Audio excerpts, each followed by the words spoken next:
Paling kalau dibuka ini kan lucu ya kan? Botak ya kan? Tubuhnya di belakang doang ya kan? Begitu. Rambutnya. Iya, iya. Saya tuh udah lucu. Kebalik.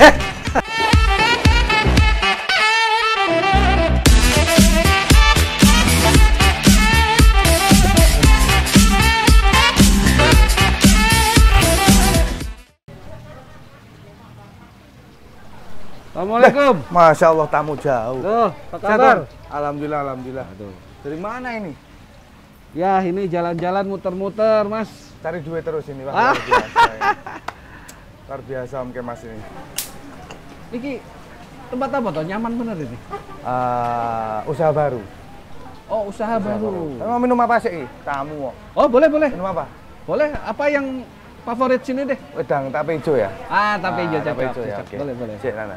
Mas, Kita disuguhin langsung. di Oma Lali nih. Iya. Tape hijau. Lali Oma, Oma Lali. Lali Oma. Lali Oma. Maksudnya apa itu? Lali Omah itu lupa rumah. Loh, lupa rumah. Lupa rumah. Maksudnya kan ini tak desain ikonik Jawa gitu kan. Bangunan Asli, tua Jawa tadi ya. gitu. Makasih Mas. Biar orang kalau kesini tuh nyaman, keinget Jawa, nggak terasa Jakarta, lupa rumah. Walah, berarti Itulah. bisa nginep dong. Wah kalau penginapan belum ada. Tak buat. Ini bener-bener tekstur dari Jawa ya? Jawa semua. Nggak bikin, ini semua beli dari rumah-rumah. Oh, Ya bongkar bongkaran gitu rumah, ya bongkaran bongkar gitu. rumah. Oke. Sambil diminum Om, coba. Iya. Ini tape hijau. Tape hijaunya dari Muntilan. Muntilan. Asli dari Muntilan. Mantap. Bismillahirrahmanirrahim. Mantap iki. Masya Allah. Seger. Gila. Om, Monggo. Boleh ya ngerokok di sini? boleh. Kan bukan PU. Mantap. Iya.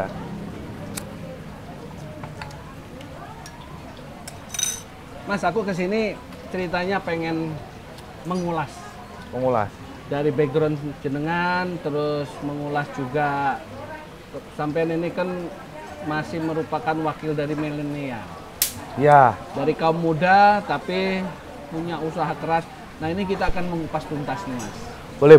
Izinkan kami dari podcast Teras Channel ini untuk mengulas sampean itu bagaimana dari mudanya terus gimana usahanya gitu. Oke, selalu diizinkan buat Om Kemas. Oke. Ya.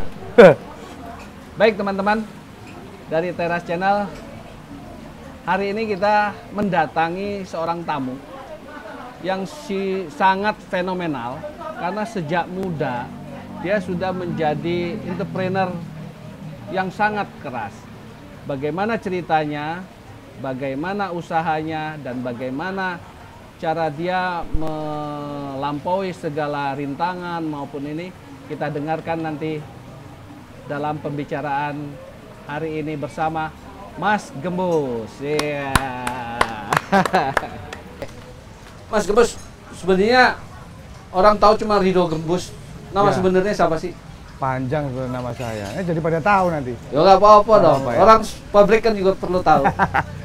Jadi nama saya itu panggilannya Gembus. Gembus itu panggilan kecil. Kalau nama aslinya Ridho Nurul Adityawan.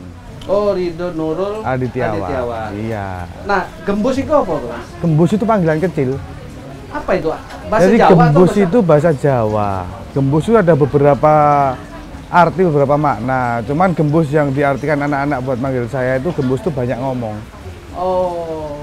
Seorang anak-anak yang banyak ngomong, gembus ah kowe, gembus ah. Jadi banyak ngomong dan gedablus lah, gedabrus kan bahasa Oke. Jawanya.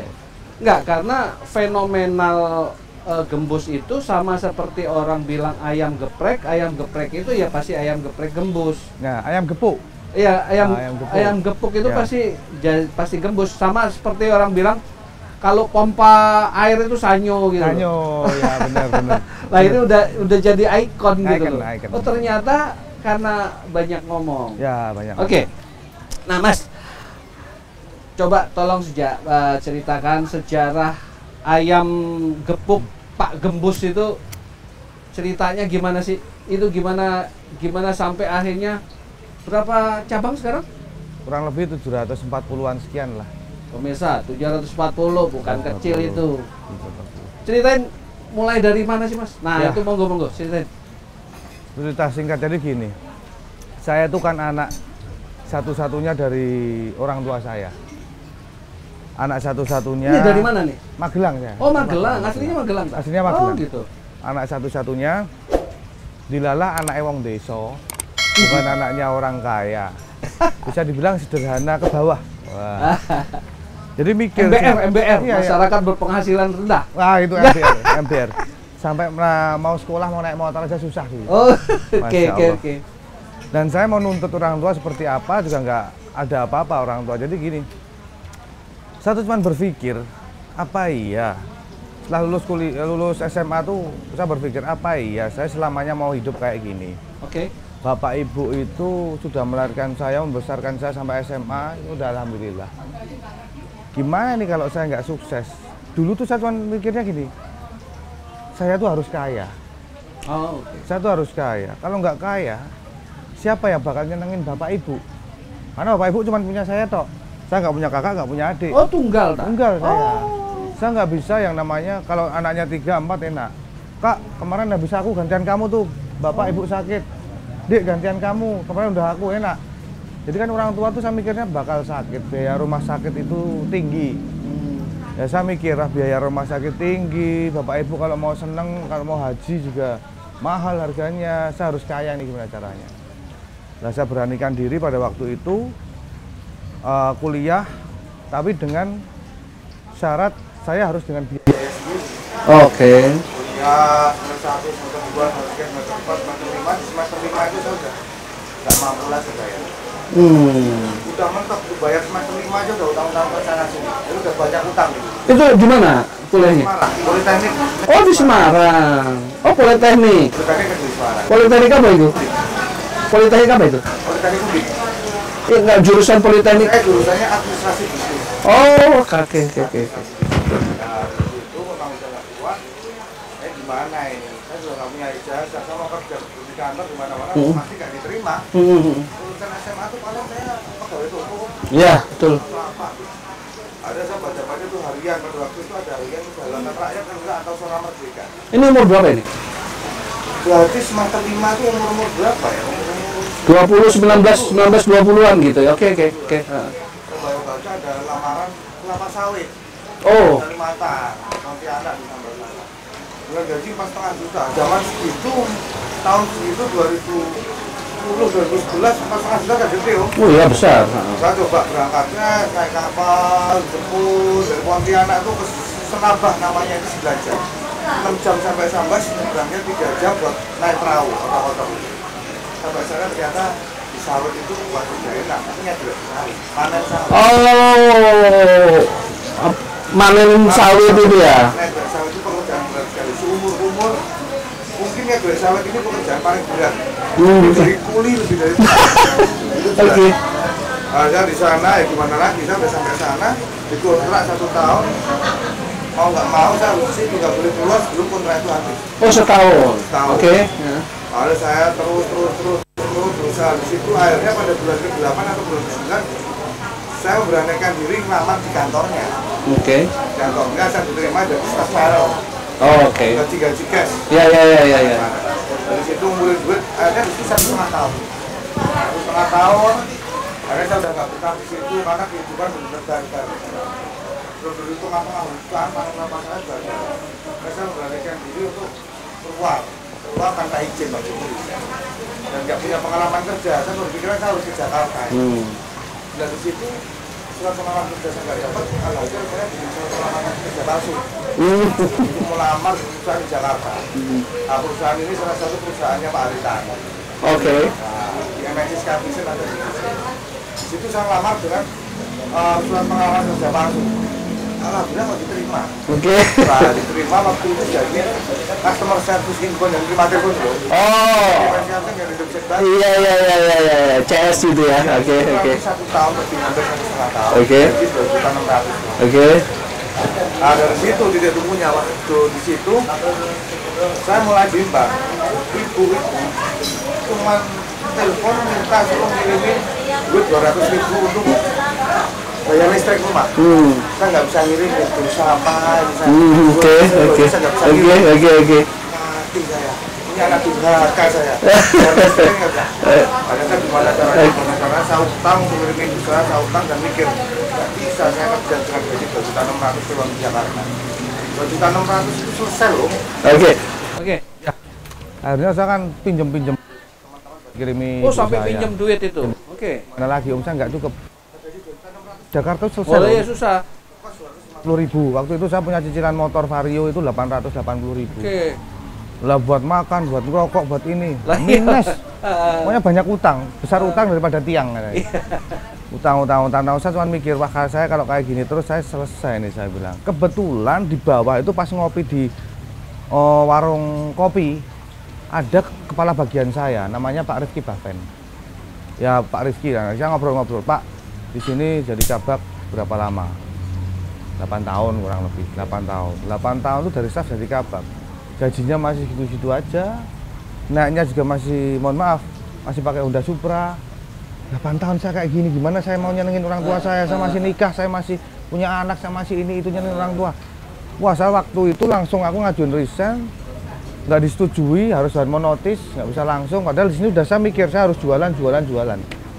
Saya keluar, saya harus jualan, saya harus usaha. Akhirnya saya muntaber pada waktu itu. Muntaber itu mundur tanpa berita. Mundur tanpa berita, udah saya langsung telepon supervisor, Bu, saya muntaber, mundur tanpa berita. Saya nggak bisa lama-lama lagi di sini karena saya harus action untuk usaha saya.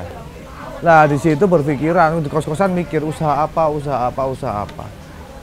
Ya ketemulah ini ayam gebuk Pak Gembus. Waktu itu kan diajarin ayam gebuk Pak Gembus itu awalnya gini. Saya sebenarnya ini jualan sambel om.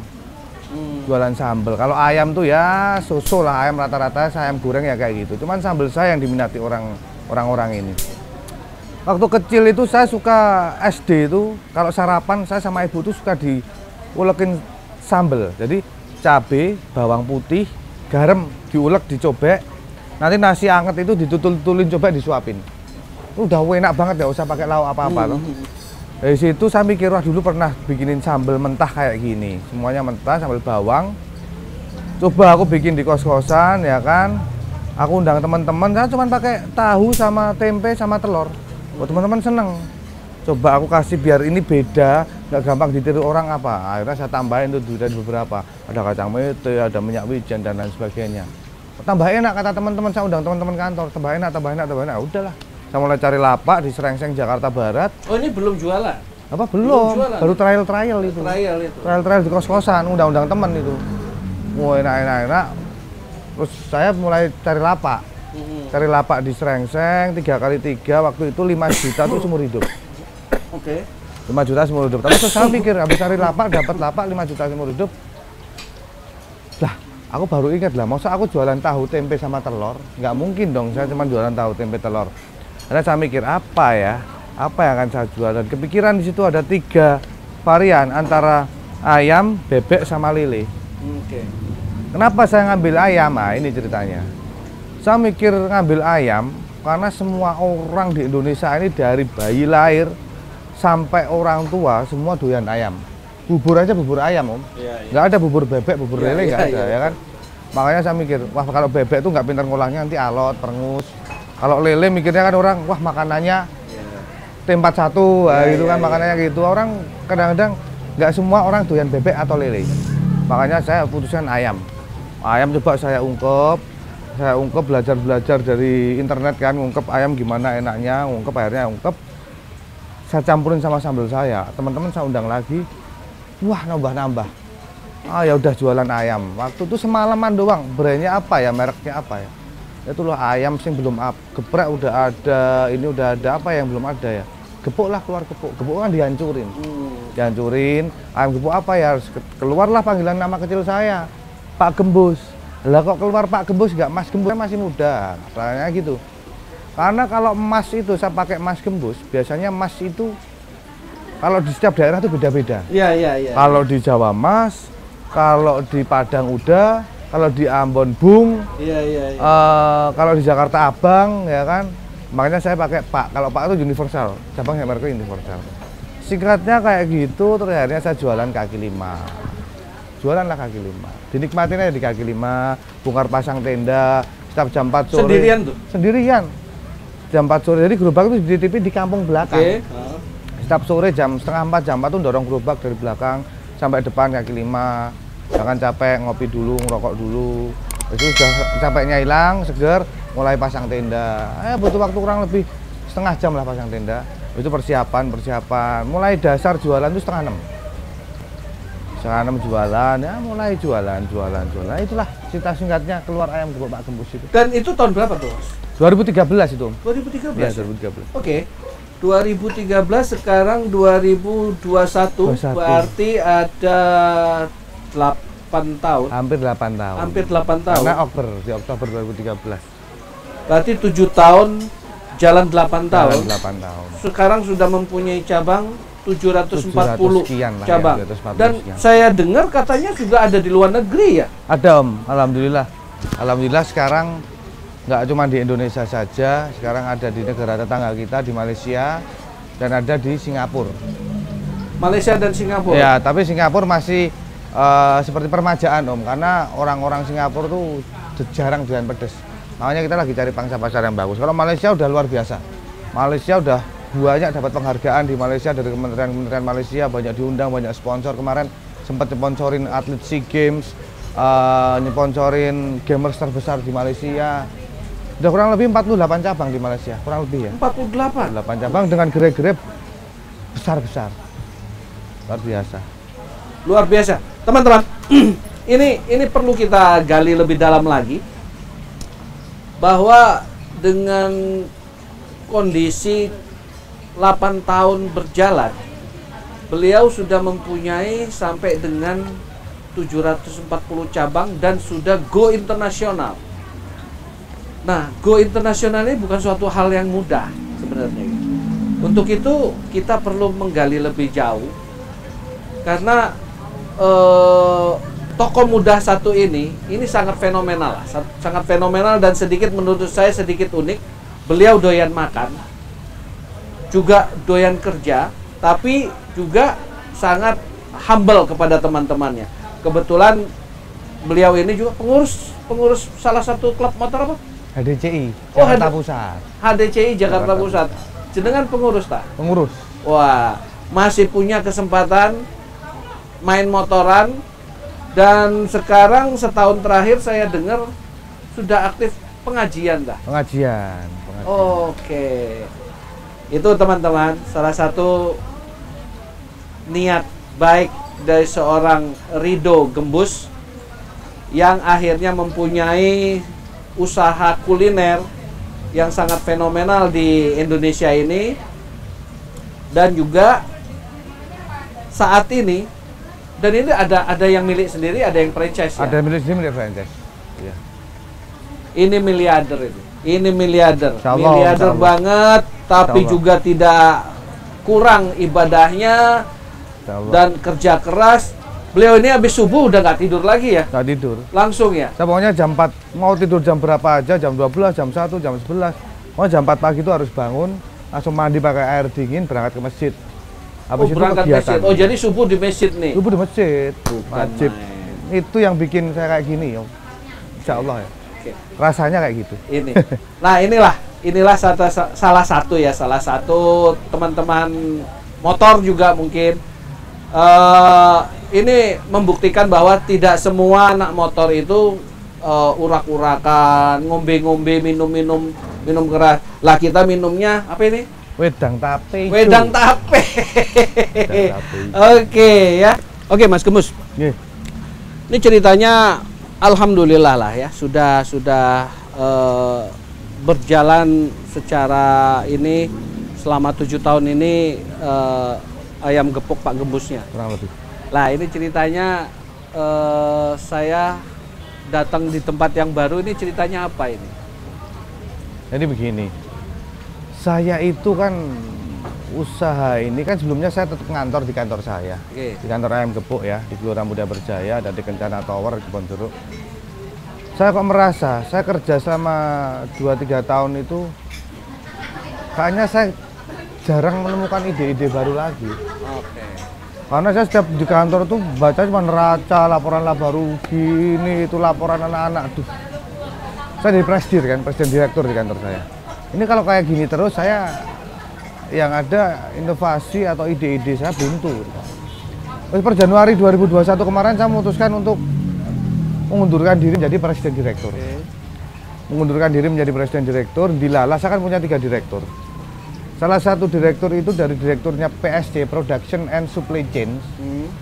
Itu dalam 3 tahun terakhir ini dia selalu achieve omset, omset, ya kan pekerjaannya juga bagus.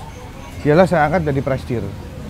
Sehingga saya mengundurkan diri jadi presidir, dan dari situ per Januari itu langsung saya mikir, usaha apa lagi ya, keluarlah ini apa namanya brand tengkleng ini. Keluarnya gimana? Karena gini, saya kan setiap minggu itu setiap Selasa tuh rutin ngaji di rumah. Setiap Selasa rutin ngaji di rumah.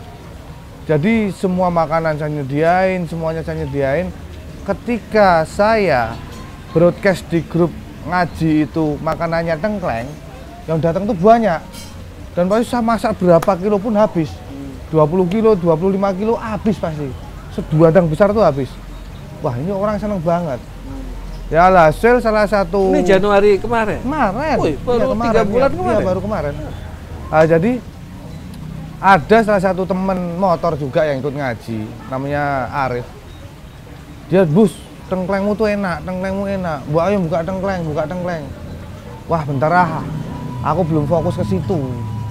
Aku masih fokus ayam gepuk. Bentar lah, aku belum pede nih jual tengkleng. Dipaksa terus dikejar jual tengkleng. Akhirnya saya capek dikejar-kejar. Saya orangnya kan pantang ditantang ya kan. Pantang ditantang. Ya saya buka. Cari tempat. Lalu cari tempat bareng-bareng. Udah dapat tempat ya di Depelu Raya ini, tempatnya nomor 8. Baru udah dapat tempat bikin konsep.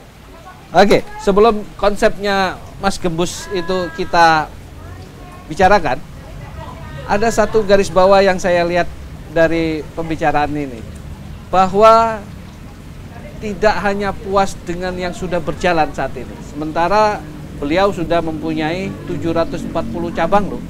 Tapi dia berpikir dia mengundurkan diri, tujuannya mengundurkan diri karena dia akan melakukan inovasi-inovasi baru. Lah, di sini garis bawahnya, bahwa tidak berhenti berpikir walaupun sudah mendapatkan sesuatu yang sudah dituju. Ini Gembus. Ya. Ini bagus Mas, poin ini bagus banget. Yap. Jadi inovasi sampean itu nggak berhenti sampai sudah punya 740 ini. Oke, terus gimana konsepnya? Ya, akhirnya saya tanya, mau pengen konsep seperti apa?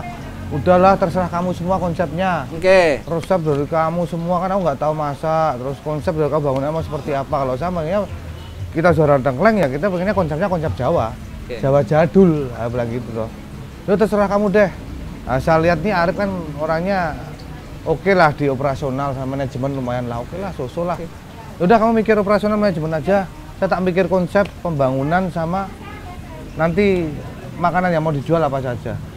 Jalan-jalan akhirnya 2 bulan terbangunlah tengkleng ini. Namanya brandnya saya buat namanya Tengkleng Ali Omah. Oke. Ini kan masih dalam posisi pandemi loh Mas ya? Ya betul. Lah, berarti karena inovasi tadi itu tidak menutup kemungkinan orang melakukan usaha-usaha baru. Ternyata terbukti dengan Mas Gembus ini loh. Di dalam masa pandemi dia tetap berkreasi, tetap apa, dan akhirnya ini besar sekali loh. Ini ada lebih kira-kira 1000 meteran ya. Dan berapa kali saya melakukan meeting di sini, ternyata alhamdulillah orang sudah menyukai makanannya maupun suasananya. Dan bisa-bisa nggak pulang karena Lali Oma tadi. Lali Oma. Sempat 8 jam, 10 jam di sini. Iya, waktu itu ya. Iya, sama keluarga saya. Allah. Tapi kapan-kapan diundang ya, Mas Arif, aku boleh ngomong? Boleh. Ini Arif siapa dah? Arif, ya teman dari DCI Jakarta Pusat. Oh, wah ini putarannya, circle-nya tetap ya? Ya di situ. Saya baru cocok sama beliau. Beliau ini sebenarnya anak motor, cuman hobinya aja main-main ginian kuliner. Ah iyalah, karena udah awalnya dari food and beverage, Om. Oke, jadi di pandemi ini beliau tidak berhenti berpikir. Jadi malah mengupayakan sampai 2 bulan nih Mas ya? 2 bulan. 2 bulan ya. 2 bulan akhirnya jadi konsepnya, dan ini Jawaisme banget. Semua peralatan dari Jawa ya. Semua. Dan nanti kita review makanan di sini maupun rumah dari Lali Oma ini. Oke Mas. Nah ke depan ini ceritanya bagaimana? Tengkleng wedhus Lali Oma ini? Ya, ya memang untuk kedepannya brand tengkleng wedhus Lali Omah ini, ya walaupun saya belum berpikiran untuk dikembangkan berapa cabangnya, cuman orang setiap kesini kan di sini pangsa pasarnya 40 tahun ke atas Om ya. Oke. 40 tahun ke atas sampai umur 60, 65, 55. Jadi orang-orang di sini benar-benar orang-orang yang nggak tahu dari kalangan mana. Menurut saya ini dari kalangan menengah ke atas semua masuk. Oke. Padahal harganya itu juga nggak mahal. Jadi monggo bagi teman-teman yang mungkin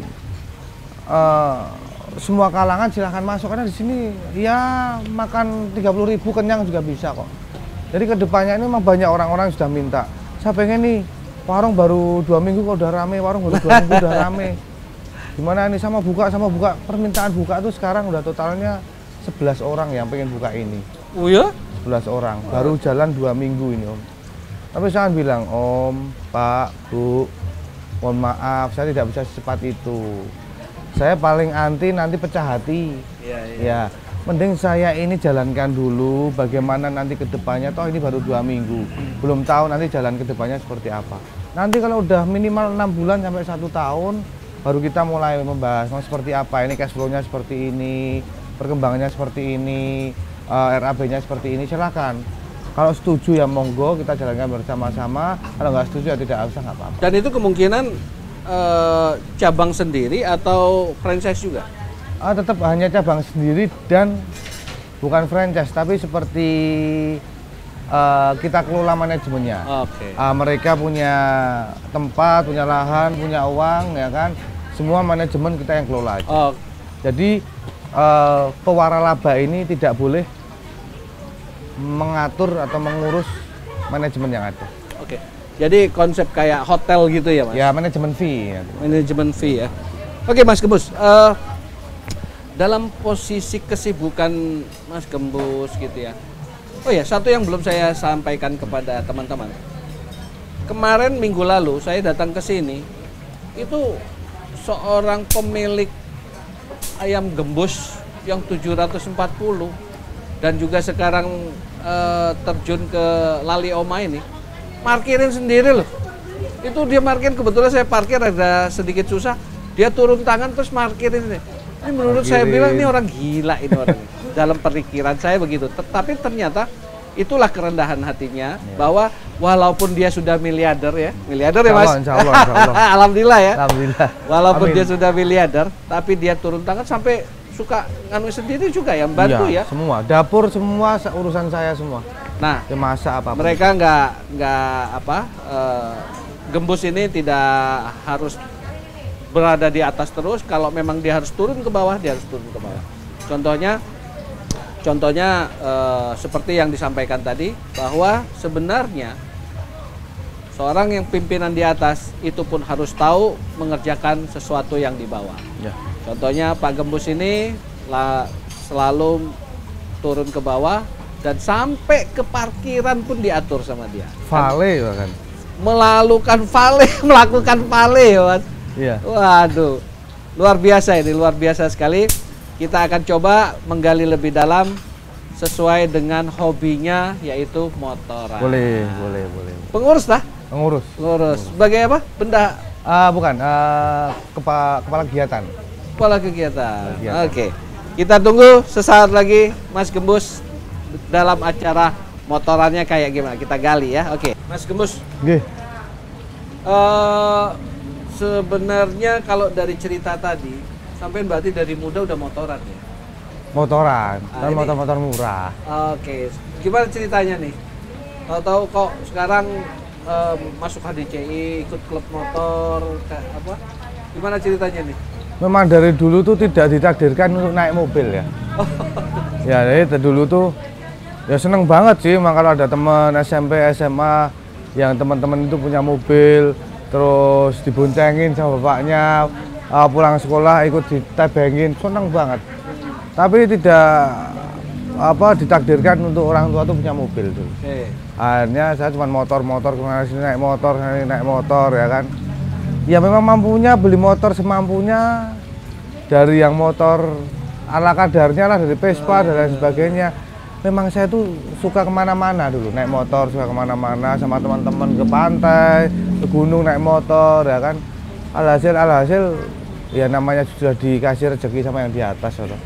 Pengen beli motor yang agak gede dikit, belilah motor cowok dulu, motor cowok kayak Vision, Tiger gitu kan. Wah punya duit lagi, pengen yang lebih gede lagi, beli motor sport gitu kan, yang 600 cc gitu, naik lagi ke 1000 cc. Dan hasil motornya apa toh ibaratnya motor yang paling mahal, terus endingnya motor tuh di mana sebenarnya? Karena kalau motor-motor selain Harley kan capek dinaikin Om ya. Iya, iya. Akhirnya saya coba naik Harley ternyata dinaikin tuh enak. Oke. Nyaman banget ya kan. Wah inilah enak, suaranya juga enak ya kan. Ya udah akhirnya ketemu Harley. Kebetulan saya beli Harley itu di membernya DCI Jakarta Pusat. Oh, oke. Namanya Awak ya kan, saya beli di situ akhirnya dikenalin sama teman-teman, masuklah Jakarta Pusat. Seperti itu. Saya dengar juga Mas Ridho ini aktif bantu jadi pengurus, juga ikut touring, tapi juga ikut safety riding kayak gitu ya. Iyalah. Dan Mas Ridho termasuk orang yang katanya jalannya nggak urakan, sopan gitu ya. Jadi saya tuh kalau setiap kegiatan, saya bisa dibilang saya tuh member atau anggota DCI Jakarta Pusat yang paling aktif. Oke. Kadang-kadang saya ngilang 2 hari, 3 hari di grup aja karena pada nyariin. Mana nih grup sepi banget gak ada gembus, gitu kan. Saking aktifnya saya, touring tuh nggak pernah saya nggak ikut. Akhir-akhir ini aja memang sekali COVID kan ada touring. Iya, COVID ya, karena iya, COVID ya. safety riding juga selalu ikut. Kegiatan apapun sosialnya DCI juga selalu ikut. Ke yayasan, bangun masjid dan sebagainya kan sering. Ikut, nggak pernah nggak ikut. Saya termasuk naik motor tuh sebenarnya yang penting tahu nyamannya seperti apa sih Om. Nggak perlu yang namanya ugal-ugalan terus seperti apa, nggak perlu. Yang penting nyaman sampai tujuan. Kalau udah lewat lah ya, motorsport kan udah lewat ya. Udah lewat. Jadi ngebut-ngebut itu dibawa santai aja. Santai. Ya? Kalau lihat orang ngebut ya saya bilang cuman anak kemarin sore. Baru kemarin. Iya, baru kemarin sore. Nah, ini kan sibuk dengan kesibukan kerja, terus motoran, bakti sosial. Nah, tips jenengan jaga kesehatan apa Mas? Aku dengar ada hobi mahal nih sekarang nih ya. Hobi mahal? Hobi mahal tuh enggak. Saya tuh orangnya senang olahraga Om dari dulu. Oh, senang olahraga? Iya, dari SD emang dididik saya tuh untuk olahraga berkeringat ya. Dulu kalau masih kecil kan sampai SMP, SMA olahraganya di sawah ada. Oke. Kalau nggak di sawah, di rumah orang bantuin bapak, ya kan, bangun rumah orang, gitu-gitu. Jadi itu saya udah seneng olahraga, termasuk basket. Saya udah jadi terpilih jadi ibaratnya timnasnya SMA dulu sempat itu. SMP juga di timnasnya SMP, SD juga di timnas pingpong SD. Jadi memang seneng olahraga. Alhasil sekarang di Jakarta ini karena kesibukan dan juga memang cari olahraga yang lebih enjoy, lebih santai, menggunakan fokus dan lain sebagainya. Dikenalin olahraga golf sama teman-teman. Tadinya bingung, tak kira tuh golf itu mukul golf tuh gampang, ternyata susah banget. Ini yang bikin saya penasaran. Saya bisa seminggu bisa 4 kali saya golf. Itu ya. Masya Allah. Ya hitung-hitung saya panasan di lapangan hitam nggak apa-apa, tapi COVID hilang. Kan COVID takut sama matahari. Iya betul. Betul. Oh jadi sekarang ya golf sih memang bukan hanya skill tapi feeling ya. Mental, feeling keadaan suasana hati. Pengaturan hati ya segala macam. Oh jadi kesibukan itu deh Mas. Ya, banyakan golf. Sekarang golf ya? Golf. Saat ini baru buka Laliomah ini jadi golf agak lupa. 3 minggu udah nggak golf, fokus sini dulu. Tapi kan kerja juga gituin sama parkirin. Itulah. Itu udah keringetan. Saya di dapur aja keringetan Om. Gitu ya? Panas kan. Udah olahraga. Saya pernah lihat di medsos, Mas Ridho ini juga seneng masak ya sebenarnya. Di rumah masak sendiri katanya ya? bukan senang masak lagi, Om, memang hobi masak saya itu. Emang hobi masak? Hobi makan, hobi masak. Jadi makanan itu kalau menurut saya cuma ada enak dan nggak enak. Enak dan tidak enak. Nah, ketika orang bilang, gimana Mas Do, lumayan. Kalau saya bilang lumayan itu berarti nggak enak itu, Om, sebenarnya. Seperti itu. Jadi masak itu di rumah pun, saya kalau mau tidur bilang sama mbak-mbaknya, pokoknya saya pengen besok masak ini, siapin aja bahan bakunya ini, jangan dimasakin. Saya masak sendiri. Kebiasaan seperti itu saya nggak biasa dimasakin orang lain, takut nanti ketika saya feel-nya baru bagus untuk makan sarapan atau makan siang atau makan malam, dimasakin orang, feel-nya nggak pas sama rasa masakannya, jadi nggak enak. Nah, sudah berkeluarga kan Mas Rido ya? Sudah dong. Nah, kalau gitu bisa-bisa enakan masakannya Mas Rido dong bandingin istrinya atau mbaknya. Oh itu jelas. Sama sih ya, mohon maaf ya Mami ya. Jadi sebenarnya kalau istri itu masakannya kan orang Padang ya. Oh, orang Minang. Jadi masakan setiap hari itu kalau saya buka Santan, tudung ya? saji itu kalau nggak balado ya santan. Terong di balado, tempe di balado, jengkol di balado, semua tuh balado. Bingung saya. Mau makan piye, orang Jawa tuh sukanya manis-manis gurih. Iya. Dikasih pedes-asin terus. Wah, lama-lama kolesterol tinggi nih saya. Itulah. Ya. Nah, Mas Rido putranya berapa, Mas? 2, Om. 2. 2. Umur berapa sama umur berapa? 4 tahun sama 2,5 tahun. Oke. Kurang lebihnya segitu. Laki perempuan? Laki semua. Oh, laki perempuan. Namanya siapa, Mas? Namanya Muhammad Devian Rendra Adityawan sama Muhammad Mikolas Sakib Adityawan. Nah, oke. Nah, sekarang kemarin saya hubungi Mas Rido berapa hari yang lalu kumpul keluarga, Ya. kayak gitu. Nah, ini bagaimana bagi waktunya dengan kesibuk Mas Rido sama juga urusan motor segala macam itu, bebas? Kalau saya punya prinsip, setiap weekend itu Sabtu atau Minggu itu teman-teman nggak bisa ganggu saya untuk keluarga saya, kecuali pagi ya. Maksimal tuh kalau Sabtu Minggu itu pagi maksimal saya bisa diganggu sampai jam 12 siang maksimal. Setelah itu full sama saya sama keluarga. Mau ngajak golf, mau ngajak motoran, mau ngajak apa, mohon maaf kalau di atas jam 12 siang waktu saya untuk keluarga. Karena saya nggak pengen, saya sibuk dengan usaha saya, kesibukan saya. Saya nggak pengen nanti tahu-tahu anak saya udah gede kok jarang ketemu papi. Makanya saya kalau kangen sama anak, karena di sini kan dari setengah 6 pagi sampai jam 12 malam. Berangkat sini anak belum bangun, pulang anak udah tidur. Kadang-kadang setiap sore saya telepon maminya, bawa anak-anak ke sini. Ya, jadi mainan di sini sama anak-anak. Harus tuh setiap hari. Nah, saya kebetulan waktu minggu lalu itu mau sholat gitu ya, di sini ya. Ya. Ternyata ada baru kali ini saya lihat ada restoran yang musholahnya segede gaban gitu. Alhamdulillah. Itu gimana tuh Mas? Ya jadi gini. Lantai 2 ya kalau iya. lantai 2 ya? Ya saya nyambung tadi mungkin Om. Kayak yang dibilang mungkin sakit, mungkin apa kesehatan itu apa sih resepnya biar selalu sehat kan sibuk. Saya semua tak pasrahkan sama Gusti Allah Om. Saya orang yang termasuk orang yang paling pasrah. Jadi wis apa anane wae lah. Mau minum obat mau nggak minum obat yang namanya sakit ya sakit aja. Ibaratnya gitu. Tapi masalah musola juga saya bilang semua itu saya bisa jadi kayak gini dari dulu dorong gerobak ngekos 250.000 di Pesing.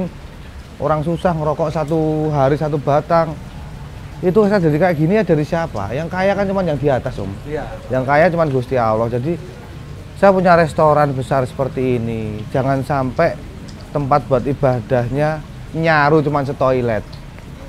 Ya paling enggak kalau toilet ukurannya 2x3, musolanya 10 kali lipat dari toilet. Oke. Jadi kita tuh merasa kita berterima kasih sama yang di atas itu seperti itu. Jadi orang biar kalau ibadah juga nyaman, bersih, nggak umpek-umpekan, nggak antri-antri. Biasanya kan di mal-mal, kalau nggak di restoran-restoran yang lain tuh umpek-umpekan, apalagi antri. mau Ramadan ini ya. Iya, apalagi ini mau bisa Ramadan. muat berapa orang nih Mas? 40 orang muat. 40 orang, 40 orang muat. Dan saya dengar katanya malah dibikin setiap Selasa ya. Ada pengajian di sini. Ya, makanya setiap Selasa dia kan di rumah saya. Nah, awalnya di rumah awalnya. ya. Karena memang saya lagi sibuk di sini sampai malam. Sementara saya pindahin di sini dulu.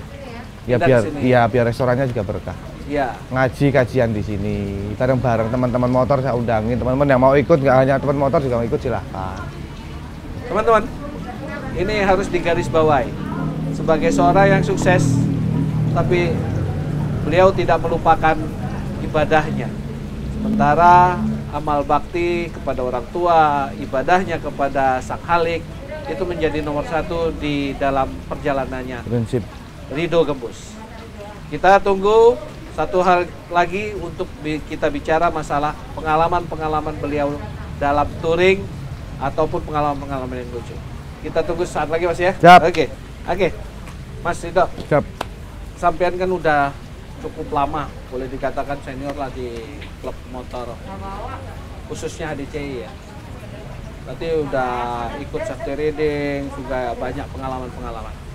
Menurut pandangan jenengan, banyak kejadian baru 1 bulan 2 bulan terakhir ini kan, ada yang kasusnya pas pampres, Ya. ada yang kasus Bogor, Ada yang harus Padang. ya kasus Bukit Tinggi. Bukit Tinggi. Pandangan jenengan secara pribadi gimana melihat orang-orang yang arogan itu? Aku tahu HDCI katanya paling sopan. Nah, menurut sampean gimana? Sebenarnya gini sih Om, saya juga bilang yang dimaksud arogan ini seperti apa tuh saya juga masih bingung ya. Kalau kadang-kadang lihat temen tuh arogannya itu di HDCI khususnya ya, arogannya itu masih arogan yang wajar, karena memang arogannya ini maksud saya yang dimaksud masyarakat arogan itu kan bunyinya keras. Oh, bunyinya, knalpotnya ya, knalpotnya. Karena saya bilang ya Harley mau digimanain lagi, memang Harley knalpotnya seperti itu, memang dari pabrikannya seperti itu. Kayak kalau memang mau nggak bising, kalau Harley lewat ya Harley taruh aja, nggak dinaikin. Nggak dihidupin ya? Iya, memang seperti itu. Jadi mungkin ini pro kontra, mungkin ya masyarakat ya memang harus tahu Harley itu seperti apa dengan cc 1800. Biasa kalau motor-motor di jalan itu kan 150 cc, 200 cc, 110 cc. Kalau dibandingkan 1800 kan jauh banget tuh. Pasti otomatis dari segi suara seperti itu, kenceng gitu kan. Tapi pas starter aja meledak ya Mas? meledak gitu kan, mesti kadang-kadang ya gimana ya. Ya seperti itulah Om, saya no comment kalau ya seperti itu. Loh, tapi kan tidak harus juga melanggar aturan kan? Betul, kalau yang melanggar aturan-aturan itu memang ya manusianya masing-masing ya, manusia masing-masing. Dulu memang pada waktu pertama saya ikut ya sedikit-sedikit suka ikut-ikutan yang senior kadang-kadang, tapi lama-lama kan ini masyarakat ini ibaratnya kan sudah image-nya sudah tidak bagus sama Harley, jadi udahlah kita hormati, saling ngerti aja. Kalau kendaraan kecil, motor kecil nggak ngelewat busway ya kita nggak usah lewat busway, bisa seperti itu. Kalau berhenti di lampu merah ya kita berhenti, toh lampu merah nggak sampai setengah jam kok, paling nggak cuma 2 menit lah selama-lamanya. Saya kadang-kadang mikir teman-teman yang terlalu arogan malah norak kayaknya. Saya norak banget, iya. Jadi kan saya udah pakai Harley kurang lebih sekitar 4 tahun 5 tahun, jadi ya seperti inilah ya. Jadi biasanya kalau orang-orang seperti itu, teman-teman seperti itu biasanya yang ya baru-baru punya Harley. Oh itu baru punya Harley seperti itu biasanya. Tapi di teman-temannya Mas Ridho ada nggak yang kayak gitu? Ya kalau arogan nggak ada, arogannya wajar sih Om, arogannya wajar ya. Cuman kadang-kadang kita kan minta jalan sebentar, maksud saya mau pakai patwal kita ke jalur kanan sedikit, pengen minta jalan sedikit karena Harley ini berat, panas. Kalau macet itu kadang-kadang bisa kebakar, kaki panas kan, memang Harley itu panas, berat. Kalau ikut macet-macetan ya selesailah kaki kita gitu ya. Iya, jadi minta jalan sebentar aja masyarakat ini kadang-kadang. Tapi saling mengingatkan nih. Saling mengingatkan. Bukan maksud sombong, kita tuh nggak ada maksud sombong, cuman ini motor kita tuh berat 5 kintal loh, 500 kilo. 500 jadi ya kilo, mohon maaf, mohon mengerti banget. Saya kalau macet tuh kadang-kadang aduh pengennya jatuh, kalau jatuh tuh paling nggak dinaikinnya 3 orang, nggak bisa 1 orang. Ditambah juga dia nggak ada radiator katanya. Nggak ada radiator, memang nggak ada pendinginnya Om. Karena itu dia butuh angin ya. Butuh angin buat jalan ya, cepet. harus di atas 60 gitu. Iya, ya. kalau berhenti macet-macetan kan panas, paha kebakar Om. Aduh ya Allah Karim. Ya saya pernah jeans saya kebakar kok, jeans tuh kebakar. Tapi Mas Ridho dapat kenikmatan naik itu ya? Oh nikmat banget, maksudnya nikmat dalam arti ketika kita jalan keluar kota, jalan-jalan jauh tuh nikmat. Itu menghilangkan stres, memang saya hobi sekali. Tapi kalau Harley itu dibawa city ride, siang-siang apalagi weekday, itu orang niat banget Om. Nah, saya tuh pakai Harley paling seminggu sekali kok. Seminggu sekali. Seminggu sekali. Oke Mas, ada nggak cerita lucu pada saat trading gitu? Oh, banyak banget Om. Misalnya apa? Coba ceritain, mungkin teman-teman pada mau denger gitu. Ya banyak, kita touring nih, rentan kita pakai patwal kan. Namanya touring kan, kita contoh 20 orang, kan kita jajar-jajaran. Kadang-kadang ada motor, kadang-kadang kan masuk-masuk, ikut-ikutan touring. Ya kadang-kadang ada yang kesabarannya nggak ada sabar, anak-anak kadang-kadang ya udahlah biarin dia pengen ikut. Kadang-kadang ya jadi di hari ini lucunya banyak banget Om. Kadang-kadang kita lagi main-main ya kan, ke Bogor contoh nanjak naik Harley itu kan berat, jatuh ya kan, udah jatuh main ditinggalin, udah nggak bisa berdiri, itu nggak bisa berdiri sendiri. Tiba-tiba sampai tempat, mana kok hilang satu, kemana? Akhirnya telepon, saya jatuh nggak ada yang bantu berdiri, di belakang jatuh. Iya banyak banget. Karena motor ini benar-benar harus dikendaliin, memang benar-benar harus bisa ngendaliin banget motor ini. Kalau enggak begitu jatuh, aduh kita ketawa sendiri jatuh itu. Saya sempat dengar katanya ada prinsip kalau touring harus baksos gitu ya? Ya kalau ajaran HDCI seperti itu Om. Ajaran HDCI mungkin dari senior-senior sampai turun ke yang junior-junior, memang kita itu sebelum berangkat itu kita harus mengumpulkan uang seikhlasnya untuk nanti ketika ada masjid lagi dibangun kita kasih, terus ngumpulin duit lagi di hari kedua atau hari ketiga, ngumpulin duit lagi dari yayasan yatim piatu. Sering kita banyak kan sosialnya kalau di HDCI itu ya, daripada motorannya ya, daripada motorannya. Jadi ibaratnya sambil menjalankan hobi tapi bakti sosialnya tetap jalan gitu. Betul. Ada istilahnya itu biar nanti touring bareng juga di surga gitu. Betul. Jadi touring bareng juga di surga ya kan. Kita bareng-bareng sama bidadari surga. Siap, gitu. Mantap kalau gitu. Mas, satu hal. Kalau cerita pribadi ada yang lucu nggak? Saya tuh cerita pribadi lucu semua. Memang sampai udah perawakannya lucu katanya. Perawakannya lucu. Tapi kalau dibuka ini kan lucu ya. Botak ya kan. Tubuhnya di belakang doang ya kan. Begitu. Rambutnya. Iya. Saya tuh udah lucu. Kebalik. Oke. Tips buat teman-teman anak muda yang harus usaha. Beliau ini kan sudah boleh dikatakan entrepreneur yang senior, yang usahanya begini tapi juga rendah hati. Apa Mas, kira-kira Mas? Jadi begini, untuk teman-teman khususnya anak muda maupun bagi para penonton yang memang baru mau pengen memulai usaha, kalau saya selalu bilang bahwasanya itu ketika teman-teman semua itu bisa memotong urat malu dan urat gengsi, insya Allah apa yang diinginkan itu semua bisa terjadi. Dan yang ketiga, yang terakhir, itu semua itu bukan karena mampu kok, bukan karena mampu punya duit, punya apa-apa, tapi semua itu karena mau. Semua kalau didasari dengan kemauan pasti semua terjadi. Orang sekaya apapun, semampu apapun, ketika di-challenge untuk membuat usaha, nggak punya mental, nggak punya mindset pengusaha, saya yakin akan bobrok. Tapi kalau sudah punya mental, mindset pengusaha, udah nggak punya malu, nggak punya gengsi, ketika nggak punya modal apapun seperti saya contohnya, toh saya nggak punya modal apapun, saya bisa menjadi miliarder seperti sekarang.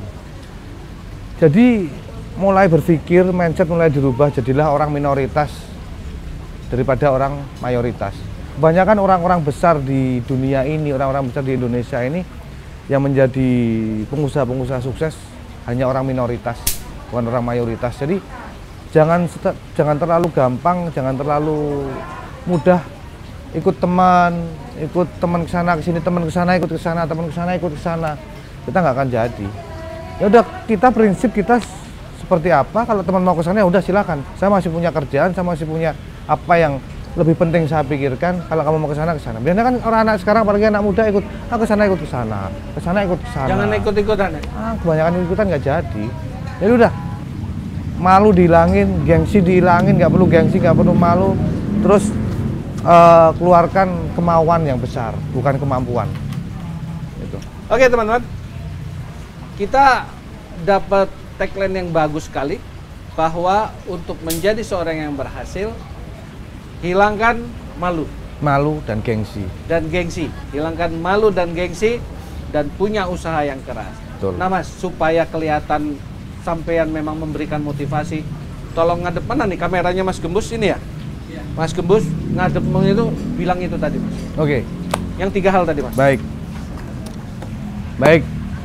Jadi pesan saya untuk teman-teman semua, maupun adik-adik, maupun kakak-kakak, maupun bapak-bapak, maupun ibu-ibu semuanya, tante-tante, om-om, pakde, bude, ya kan, yang ingin memulai usahanya, ketika usaha itu akan berhasil, ketika ingin usaha itu berhasil, tolong hilangkan yang namanya malu, gengsi. Potong segera urat malu, potong segera urat gengsi. Karena semua pencapaian ketika Anda malu, ketika Anda gengsi, yang Anda capai cuman sebuah pengakuan saja, tapi nggak real. Tapi kalau semua gengsi, semua malu, karena usaha itu semua didasari dari nol, semua butuh proses. Dan yang terakhir itu bukan karena mampu ya, bukan karena punya duit Anda bisa berhasil, bukan karena modal Anda bisa berhasil untuk usaha itu berhasil, tapi karena mau. Saya berikan satu contoh jelek aja yang paling kecil, begal. Yang namanya begal itu sudah kepepet nggak punya apa-apa. Kenapa dia membegal? Karena dia punya kemauan untuk berusaha mendapatkan uang atau mendapatkan tas atau mendapatkan motor, sehingga dia kemauan punya usaha untuk apa? Usaha dia begal itu usaha membuat celurit, ya kan, dari seng dan lain-lain sebagainya. Itu contoh jelek. Contoh bagus sangat banyak sekali. Jadi orang yang sudah kepepet jelek aja sudah setingkat sekelas begal aja masih bisa berusaha. Apalagi teman-teman yang punya logika yang sehat, yang punya pemikiran yang sehat, harusnya bisa lebih dari itu, ya. Bukan karena mampu, tapi karena mau. Potong urat malu, potong urat gengsi, insya Allah akan berhasil. Sabar. Gitu. Oke, teman-teman, jangan lupa like dan subscribe untuk channel Teras Channel ini, yang dapat kita simpan atau dapat kita laksanakan adalah hilangkan malu dan gengsi serta usaha keras. Itu tadi. Ya. Demikian diskusi kami dengan Mas Gembus, Ridho, Nurul Aditya Wan Gembus. Tetap aja Gembus ya. Siap. Mudah-mudahan beliau tetap istiqomah dan selalu sukses dalam menjalankan usahanya. Sama-sama Om. Dari Teras Channel mengucapkan wabillahi taufiq wal hidayah. Wassalamualaikum warahmatullahi wabarakatuh. Salam aspirasi. Oke. Ambil satu untuk dia supaya